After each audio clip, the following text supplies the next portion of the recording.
Never really been much on material possessions, you know. I've kind of been in a point in my life lately where I'm trying to reduce the number of items that I possess as opposed to increasing.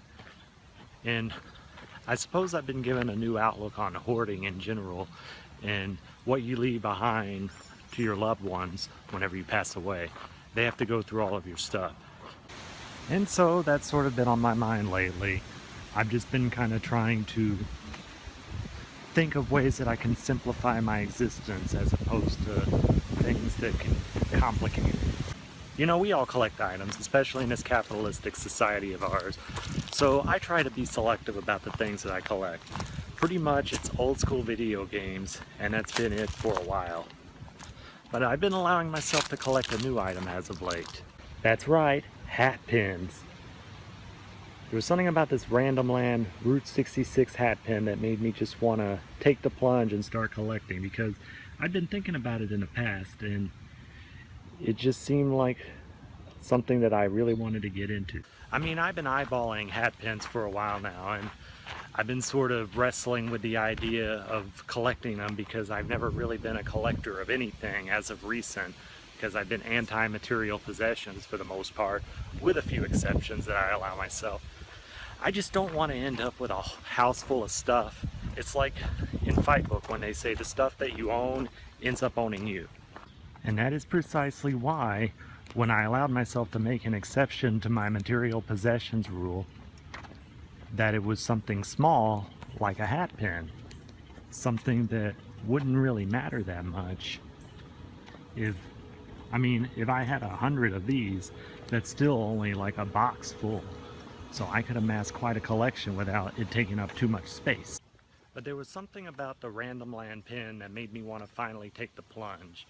I think it was the fact that I was simultaneously supporting a YouTuber that I had a lot of respect for.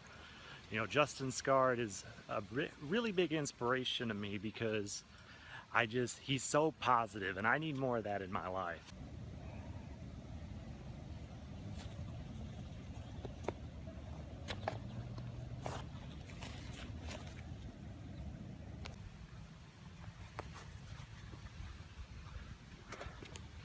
It's nice to be able to support like that.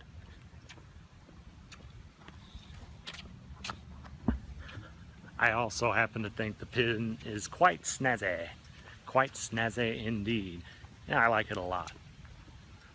Almost as much as I like this watery backdrop right here.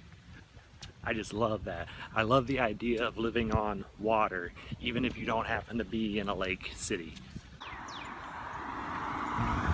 Also, this snazzy Route 66 pin that I got in St. Louis was actually inspired by Justin Scarr's video blog to actually do that, to actually go out and experience that. So that pin was only a few dollars, which helped me to go even deeper into the rabbit hole, and I really enjoyed getting that pin as well. So much of what we possess, so many of our material possessions are going to eventually end up being trash anyway. So, I mean, in one sense, I want to contribute less to that epidemic problem that is coming before us at some point in the near future. But on the other hand, I don't have a whole lot of patience for clutter in my life. And I found that I'm happier when I don't have as much clutter, whether that be physical material possessions or emotional clutter. I like simplicity.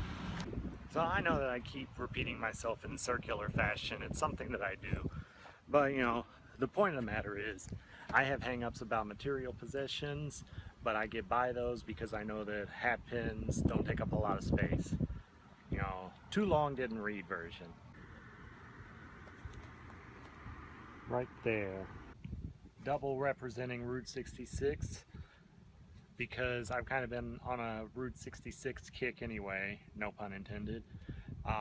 Just with the whole video thing going on the Random Land series, and the fact that I live on Route 66 almost, it's piqued my interest. Although then again, I'm kind of an easy sell when it comes to anything travel related anyway. I've always had a bit of wanderlust. Like, for example, we just got back from Dallas, and even though we only spent like a couple of hours total in the city of Dallas, we had a blast. I ended up going to Dealey Plaza, which, if you don't know, happens to be the site that John F. Kennedy, the President of the United States, was assassinated in front of the entire world. Well, kind of, because it wasn't broadcast live, but there was video evidence left behind. And it's such an amazing, pivotal part in our history, and it's right there for everyone to see, and it's free. You know, of course, we didn't go super cheap. We got a few pieces of merchandise, including this handsome guy right here. Yeah, I know, I'm a hypocrite. Pins are material possessions after all. And even though pins don't take up a whole lot of space, I still wanted to make sure that I had some place to store them, because I've always said, if something is worth keeping, it's worth having a spot for. And so that's a question I've been asking myself lately. Where am I going to keep my pins? Because I gave myself permission to have them, even though I was a hypocrite, supposedly, for swearing off as many material possessions as possible, and then with no shame at all jumping into the hat pin trend. I think this is funny because people tend to not follow that speed limit through here. Oh well, they say that when roads are designed like a bullet chamber, like a gun chamber, people will drive like bullets. And I found that there's a lot of truth to that statement. So I figured 3 pins on the hat is where we're going to start this silly little project that I've started today, because Divinity reached out to me and answered my question. The answer was there in front of you the whole time. Put the pins on your hat. Keep them there. Why not? And I was like, that's a good point. I'm going to do a video blog about that. And we'll add more pins in the future. We'll see if this is something that people care about, or if this is just the ultimate exercise in narcissism, which it probably is.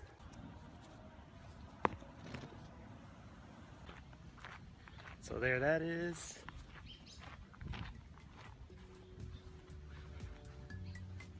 And we will continue to update my hat in the future as it's warranted.